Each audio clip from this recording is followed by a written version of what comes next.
कैसे आप ये सवाल खड़ा कर सकते हैं कि राजनीति के लिए सिर्फ नरेंद्र मोदी ही राजनीति कर रहे हैं? क्या कन्हैया कुमार राजनीति नहीं कर रहे हैं? क्या लालू यादव राजनीति नहीं कर रहे हैं? जवाब सुनते मैं ये बात स्वीकार कर रहा हूं कि मैं राजनीति कर रहा हूं और मैं वामपंथी राजनीति कर रहा हूं। मैं मैडम से और उनके जो मास्टर हैं उनसे अपील करता हूं कि वो भी ये स्वीकार करें कि वो राजनीति कर रहे हैं और वो नाथूराम पंथी राजनीति कर रहे हैं। यही बात है, इसको स्वीकार कर लीजिए।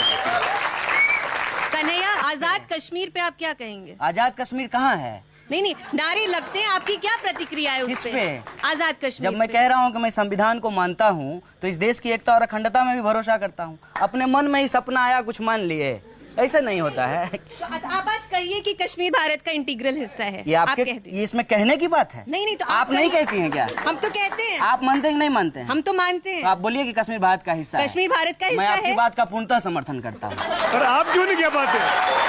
आप क्यों नहीं कह पाते?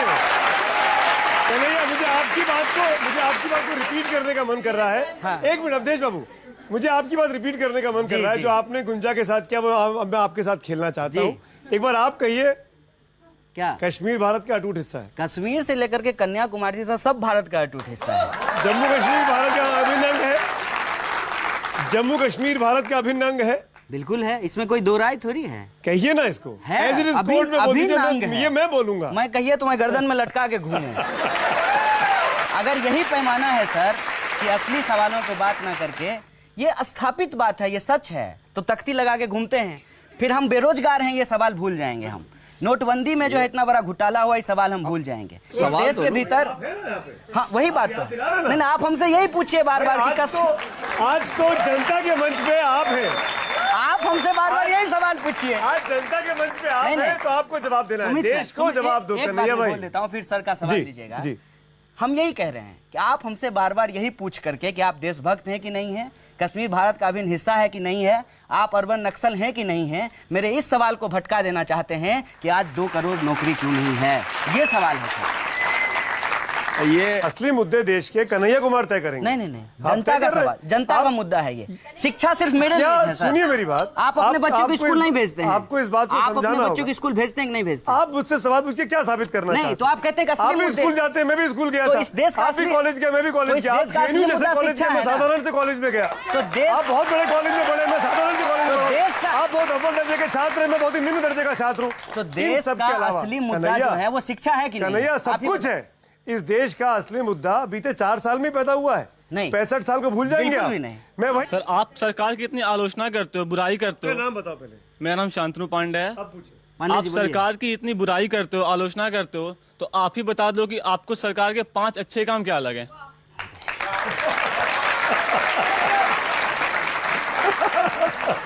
सरकार का यदि आप कहेंगे कि अच्छा काम, वो सरकार बनने से पहले हमको अच्छा लग रहा था। जैसे सुन लीजिए, जब ये कहा गया कि मोदी जी चाय बेचने वाला का बच्चा है, तो मैं बहुत खुश हुआ कि इस देश में लोकतंत्र की वो ताकत है कि चाय बेचने वाला का बच्चा भी देश का प्रधानमंत्री बन सकता है। लेकिन जब वो सरकार बन करके आए, उन्होंने चाय वाले के कुछ नहीं किया चाय बेचने वालों के लिए, तो मैं उनसे दुखी हो गया। दूसरा सवाल, वो कहते हैं कि मेरी माँ बर्तन मांजती थी, मेरी माँ भी आंगनबाड़ी में काम करती है। इसको मार्केटिंग करने का सवाल नहीं है। सरकार जो है, सरकार जिस तरीके से मार्केटिंग की है वो सुन करके बहुत अच्छा लगता है। डिजिटल इंडिया हो, स्टार्टअप इंडिया हो, स्टैंड अप इंडिया हो, सुनने में बहुत अच्छा लगता है।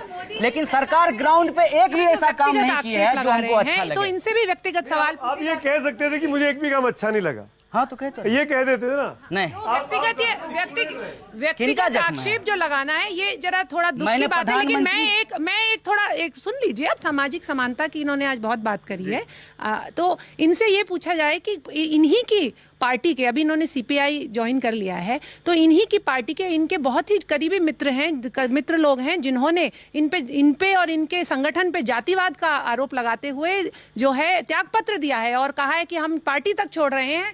तो उस विषय में ये क्या कहना, क्योंकि व्यक्तिगत इन्होंने आक्षेप लगाने शुरू किए जल्दी से। तो 10 सेकंड। उस विषय में हमने पहले ही कह दिया है कि इस देश के भीतर जब भी कोई आंदोलन खड़ा होता है तो उस आंदोलन को भीतर से तोड़ा जाता है। हार्दिक पटेल के साथियों को बीजेपी के नेता पैसा दे रहे थे, उसका वीडियो आया था, याद है ना आपको? चुनाव, जब गुजरात का चुनाव हो रहा था, और जब गुजरात का चुनाव खत्म हो गया है तो उस हार्दिक पटेल के साथी की कोई बात नहीं हो रही है। हम सही हैं कि गलत हैं, सुनिए ना, आरोप आरोप होता है, हम सही है कि गलत है ये इतिहास तय करेगा मैडम, ये इतिहास तय करेगा। आप दोनों को रोकूंगा, गीता जी और कन्हैया, आप दोनों को रोकूंगा, वक्त की कमी है, माफी।